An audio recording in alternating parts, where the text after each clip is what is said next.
আসসালামু আলাইকুম রহমতুল্লাহি ওয়া বারাকাতুহু। প্রিয় দেশবাসী এবং প্রবাসে বসবাসরত ভাই বন্ধুগণ, আজ আপনাদের সামনে অত্যন্ত গুরুত্বপূর্ণ একটি বিষয় নিয়ে আলোচনা করার জন্য বসেছি। সেটি হলো, হঠাৎ আমাদের এই দেশে রাসেল ভাইপার নামক এক আতঙ্ক গোটা দেশের মানুষকে আতঙ্কিত করেছে। প্রিয় বন্ধুগণ, এ সম্পর্কে আমি আপনাদের সামনে আল কোরআন থেকে একটি আয়াতে কারিমা পাঠ করে আল্লাহ পাক বলেন, ওয়ালা নাবলুওয়ান্নাকুম বিশাইইন মিনাল খাউফ, অবশ্যই আমি তোমাদের পরীক্ষা করব ভয়ভীতি দ্বারা। তোমাদের জীবন নষ্টের মাধ্যমে, ফসল নষ্টের মাধ্যমে যারা ধৈর্য ধারণ করবে ওদের জন্য সুসংবাদ।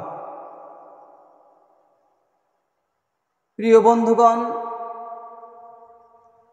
ঈমানদারদের জন্য বিভিন্ন পরীক্ষা আসবে। আরেকটি সবচেয়ে বড় কথা, প্রিয় মুসলমান ভাই ও বন্ধুগণ, আজ আমরা রাসেল ভাইপারকে যেমন ভয় পাচ্ছি, তার চেয়েও বেশি ভয় পাওয়ার কথা ছিল মৃত্যু নামক জিনিসকে। আল্লাহ পাক বলেন, কুল্লু নাফসিন যায়কাতুল মাউত সুম্মা ইলাইনা তুরজাউন, প্রত্যেকটি প্রাণীকে মৃত্যুবরণ করতে হবে এবং আল্লাহর কাছে ফিরে যেতে হবে। এবং ওই মৃত্যু কারো কাছে চিঠি দিয়ে আসবে না, যে কোনো মুহূর্তেই তার কাছে মৃত্যু চলে আসতে পারে। তাহলে আজকে রাসেল ভাইপারের চেয়েও বেশি আতঙ্ক হওয়ার দরকার ছিল মৃত্যু থেকে বাঁচার জন্য। যেহেতু মৃত্যু তো যে কোনো সময় আসতে পারে, যে কোনো জায়গায় আসতে পারে। প্রিয় বন্ধুগণ আমার, আজ সাপকে ভয় পাচ্ছি। সাপকে ভয় না করে সাপের স্রষ্টাকে ভয় করুন, আল্লাহ পাক সব কিছু আমাদের ঠিক করে দেবেন। বিভিন্ন সময় বিভিন্ন মুসিবত আসবে, এতে আতঙ্কর কিছুই নেই মুমিনের। ওয়াল কদরি খায়রিহি ওয়া শাররিহি মিনাল্লাহি তাআলা, ভালো আর মন্দ এটা আল্লাহর পক্ষ থেকে হয়ে থাকে। এজন্য আমাদের সকলের উচিত হবে সাপ যিনি সৃষ্টি করেছেন তাকে ভয় করা। সাপের সৃষ্টিকর্তা আল্লাহ তাআলা, তাকে ভয় করতে পারলে আমাদের জীবন কল্যাণময় হবে, আমাদের সব কিছু সুন্দর হয়ে যাবে। প্রিয় বন্ধুগণ আমার, রাসূল করিম সাল্লাল্লাহু আলাইহি ওয়াসাল্লাম আজ থেকে 1467 বছর আগে তিনি বলেছেন যে সকাল এবং সন্ধ্যায় যে ব্যক্তি বলবে বিসমিল্লাহিল্লাযী লা ইয়াদুররু মা ইসমিহি শাইউন ফিল আরদি ওয়ালা ফিস সামাই ওয়া হুয়াস সামিউল আলিম, যদি কোনো ব্যক্তি সকালে 3 বার, সন্ধ্যায় 3 বার আউযু বিকালিমাতিল্লাহি তাম্মাতি মিন শাররি মা খালাক, যদি কোনো ব্যক্তি এই দোয়াটি পাঠ করে, আল্লাহ পাক তাকে সব ধরনের মুসিবত থেকে হেফাজত করবেন। প্রিয় ভাই ও বোনেরা, রাসূল করিম সাল্লাল্লাহু আলাইহি ওয়াসাল্লাম আরো বলেছেন, যদি কোনো ব্যক্তি সকালবেলায় সূরা হাসর তেলাওয়াত করে, সারাটা দিন তাকে আল্লাহ পাক হেফাজত করবেন, ৭০,০০০ ফেরেশতাকে হেফাজত করবেন। যদি কোনো ব্যক্তি সন্ধ্যায় পাঠ করে, সারা রাত ৭০,০০০ ফেরেশতা তার জন্য দোয়ায়ে মাগফিরাত করতে থাকে, সারা রাত ফেরেশতা তাকে হেফাজত করতে থাকে। যদি সে ব্যক্তি মৃত্যুবরণ করে, শহীদের মর্যাদা লাভ করে। সুবহানাল্লাহি ওয়া বিহামদিহি। আজ আমরা মৃত্যুকে ভয় পাচ্ছি, মরতে তো হবেই। যদি কোনো ঈমানদার আর তার ভাগ্যে সাপের কামড়ে মৃত্যু লেখাই থাকে, ওই ব্যক্তিকে সাপের কামড় দংশন করার সঙ্গে সঙ্গে যদি ঈমানদার ব্যক্তি ঈমানের হাতে মৃত্যুবরণ করতে পারে, তো ওই ব্যক্তিকেও আল্লাহ পাক হুকমি শাহাদাত বরণের সওয়াব দান করবেন। ভয়ের কি আছে? চলে যেতেই তো হবে আমাদেরকে। তবে হ্যাঁ, এই জন্য তো তিরমিজি শরীফের মধ্যে রয়েছে যে ফরজ নামাজে পড়া হয়, আল্লাহুম্মা লা মানিয়া লিমা আতাইতা, হে আল্লাহ, আপনি যা দিতে চান, যে মুসিবত দিতে চান, সেটা কেউ প্রত্যাখ্যান করতে পারে না।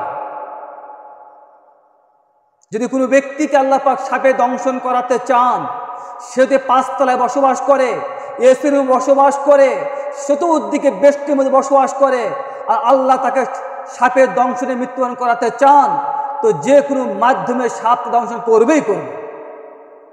ওয়ালা মুতা লিমা মানাতা, আল্লাহ পাক যেটা দিতে চান না পৃথিবীর কেউ দিতেও পারে না। এটা আমরা নামাজ এবার পড়ে থাকি, এটা আমাদের ঈমান কোথায় গেল আজকে? প্রিয় বন্ধুগণ আমার, এই জন্য আসুন সর্বাবস্থায় ঈমানের হাতে থাকতে হবে, নামাজ পড়তে হবে। যদি ফজরের নামাজ না পড়ে সে কি দোয়া করবে? ফজরের নামাজ পড়ার পরে যখন কোনো ব্যক্তি এই 3 বার দোয়াটি পাঠ করবে, এগুলা পাঠ করবে, করার পরে মাঠে ঘাটে যাবে, আল্লাহ পাক তাকে হেফাজত করবে। তবে হ্যাঁ, সাবধানতা অবলম্বন করা, সাবধানতা অবলম্বন করা ইসলাম নিষেধ করে নাই, করতে হবে। তাই বলে আমাদেরকে মৃত্যুর চেয়ে বেশি আতঙ্কিত হওয়ার কোনো প্রয়োজন নেই। যেটা আমাদের ভাগ্য লেখা সেটা ঘটবেই ঘটবে। এই জন্য আমাদের সকলকে সাপ দেখলে মারার কথা যেমন আছে, তবে যেসব সাপগুলা দংশন করে সেই সাপগুলাকেই মারার জন্য নির্দেশ করা হয়েছে। অসংখ্য সাপ রয়েছে যেগুলা মানুষের উপকারের জন্য ব্যবহার হয়। বিভিন্ন কীট পতঙ্গ, বিভিন্ন জীবকে তারা দংশন করে, ক্ষতিকর জিনিসকে তারা দংশন করে থাকে। আবার অনেক আছে যেগুলা মানুষের ক্ষতিও করে, তো যেগুলা ক্ষতি করে সেগুলোকে মারার জন্য, প্রহার করার জন্য নির্দেশ এসেছে। এই জন্য আমরা সাপ দেখলে সাপকে আমরা আঘাত করব। তবে হ্যাঁ, যেই সাপ আপনাকে কিছুই বলে নাই, সাপের নিয়ম কি? যদি কোনো ব্যক্তি সাপকে কিছু না বলে সে চুপ করে থাকে। যখন কোনো ব্যক্তি সাপকে ঢালা মারে, অন্য কিছু করে, তখন সে ফোনা উঠতে থাকে। এই জন্য আমাদের সকল উচিত হবে আমাদের আল্লাহর কাছে দোয়া করা। সাপের যিনি সৃষ্টিকর্তা, সাপের স্রষ্টা, সাপ তৈরি করেছেন, সেই সাপকে ভয় করার চেয়েও যিনি তৈরি করলেন তাকে বেশি ভয় করা দরকার। প্রিয় বন্ধুগণ আমার, আজ দুনিয়ার বৈজ্ঞানিকরা বলল যে দংশন করলে মানুষ বাঁচবে না। আমার নবী বলেছেন, অফি বাযিল কবরি তিসআতা ওয়া তিসঈনা তিন্নীনান, কবরের জগতে ছোট্ট একটি ঘরের মধ্যে 99টা সাপ আসবে। যেই সাপগুলো অত্যন্ত ভয়ঙ্কর হবে, এত বিষাক্ত সাপ হবে, যেই সাপগুলো যদি দুনিয়াতে একটা নিঃশ্বাস ছাড়ত তাহলে দুনিয়ার কোনো সবুজ ঘাসপালা একটু আর জীবিত থাকতো না, সবগুলা বিষের ক্রিয়ায় মারা যেত। আল্লাহ আমাদের হেফাজত করেন। কবরের সাপগুলো এত ভয়ঙ্কর সাপ হবে। ও দুনিয়ার যুবক ভাইরা আমার, যুবতী বোনেরা, আজকে আমরা এই দুনিয়ার সাপকে ভয় আতঙ্কিত হয়ে পড়লাম। কবরের জগতে কত বছর থাকতে হবে সেই সাপকে ভয় করেছি আমরা। সেই সাপের কামড় থেকে, দংশন থেকে বাঁচার জন্য যে ঈমানের প্রয়োজন, আমালের প্রয়োজন, আমরা কি প্রস্তুতি নিয়েছি?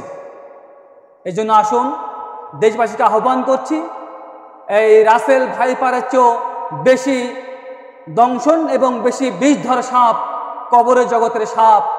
সেই সাপের থেকে আমাদের দংশন থেকে বাঁচতে হলে আমাদের 5 ওয়াক্ত নামাজ অবশ্যই পড়তে হবে, পর্দা হুকুম মেনে চলতে হবে, হালাল হারাম মেনে চলতে হবে, রসুলের সুন্নাহ অনুযায়ী জীবনযাপন করতে হবে। তাহলেই আমরা দুনিয়ার মুসিবত থেকে বাঁচতে পারবো এবং কবরের মুসিবত থেকে আমরা বাঁচতে পারবো, কবরের দংশন থেকে বাঁচতে পারবো। প্রিয় বন্ধুদের আবারও আহ্বান জানাচ্ছি, আসুন আমরা সাবধানে থাকি। সাবধান মানে এই নয় নামাজ পড়তে আসবো না, মসজিদ পর্যন্ত যাব না, সাপের ভয়ে ঘরেই শুয়ে থাকবো। বন্ধুরা আমার, যদি মৃত্যু থাকে তো ঘরের মধ্যে মৃত্যু চলে যাবে। আইনামা তাকুনু ইদরিকুমুল মাউত ওয়ালাউ কুনতুম ফি বুরুজিম মুশাইয়াদা, যদি তোমরা অট্টালিকায় বসবাস করো সেখানে তো মৃত্যু পৌঁছে যাবে। এই জন্য আসুন কোরআন এবং সুন্নাহর আলোকে আমাদের সকলের আল্লাহকে বিশ্বাস করতে হবে এবং সাপের থেকে বাঁচার জন্য যে দোয়াগুলি রয়েছে সেই দোয়াগুলো আমাদের পাঠ করতে হবে। ইনশাআল্লাহ যদি দোয়াগুলো আমরা পাঠ করি, ইনশাআল্লাহ আল্লাহ পাক আমাদের সকলকেই হেফাজত করবেন, সাপের দংশন থেকে হেফাজত করবেন, যেহেতু সাপের মালিকের কথা শোনে। এই জন্য আসুন আমরা সকলেই খুব বেশি আতঙ্কিত না হয়ে আল্লাহ পাক কাছে আমরা দোয়া করি, রোনাজারি করি। আল্লাহ পাক যেন আমাদের সকলকে এই মুসিবত থেকে হেফাজত করেন, দেশবাসীকে হেফাজত করেন, আমাদের সন্তানদেরকে হেফাজত করেন। দোয়া চাই, দোয়া করি আল্লাহ পাক সকলকে যেন এই মুসিবত থেকে হেফাজত করেন। আসসালামু আলাইকুম ওয়া রাহমাতুল্লাহি ওয়া বারাকাতুহু।